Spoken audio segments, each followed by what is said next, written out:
Hey, what's up guys, this is Karthik and I'm just welcoming all of you to my awesome and amazing YouTube channel Codulin Dogs.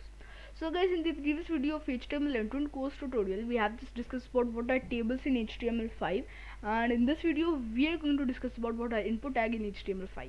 So before getting late, let's get started. And guys, before starting the video, make sure that you like this video and subscribe to Codulin Dogs channel, and don't forget to follow us on Instagram, and don't forget to visit on codulin1.pythonenv.com website. So anyways, let's start the video. So guys, here you can see in HTML the input field can be specified using where a user can enter data. The input tag is used within form element to declare input controls that allow users to input data. An input field can be of various types depending upon the attribute type. The input tag is an empty element which only contains attributes for defining labels for the input element, and the label can be used. And here you can see the syntax. So first of all, we have to declare the input tag, then the type, we have to declare the type, and now let's see some attributes. So here you can see the type attribute is used to specify the type of the element, input element, and the value attribute is used to specify the value of the input element. Placeholder attribute is used to specify hint that describes the expected value of an input field, and the name attribute is used to specify the name of the input elements. The alt attribute is used to provide an alternate text for the user if they can't view the image. And here we can see autofocus. The autofocus attribute specifies that an element should automatically get focused when the page loads. The checked attribute is used to specify that an element should be pre-selected, checked when the page loads. It could be a checkbox and the radio buttons, so we have to specify the type as checkbox and radio button. And the disable attribute specifies that the element should be disabled. The disable attribute can be set to keep a user from using the input element until some other conditions has been met. And the form attribute is used to specify the form in which the input tag lies. And you can see the max attribute is used to specify the maximum value of an input tag, and the required attribute is specified that an input field must be filled out before submitting the form. And here you can see some other attributes for the input and form tag.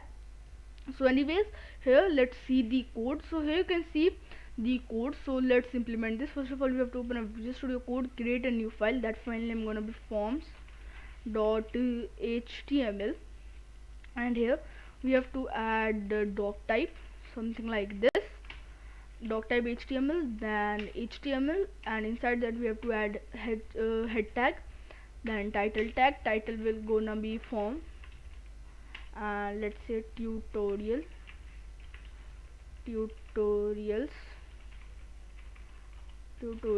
And here after the head tag, let's add the body tag, and here we have to add h1 and just type codulin, something like this, and codulin. After that we have to add the form tag, something like this, and here in the form tag we have to add the label tag, and here let's add a name, something like this.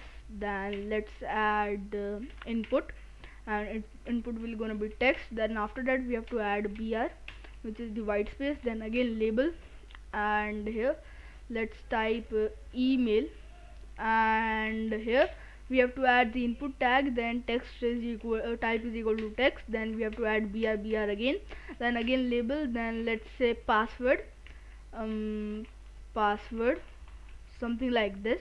And after that guys, we have to add the input tag, and type will gonna be text, and we can also specify the password. And let's Ctrl to save and copy the file path, open the browser and just paste it here. And here you can see codulin name, email and password. So guys, we can add our name and email here, and guys, if we add our password here, so you can see these dots are showing that what alphabets we have added to this field. So if we add text here instead of password, text, and now the dots, something like this. And don't forget to add the input I just mean submit button. So for that we have to simply type input type is equal to submit and just run this. So here you can see the submit button. So guys, I hope you understand this input tag in HTML5, and guys, in the next tutorial we will learn something more about HTML5. So for that, bye bye, see you later and take care.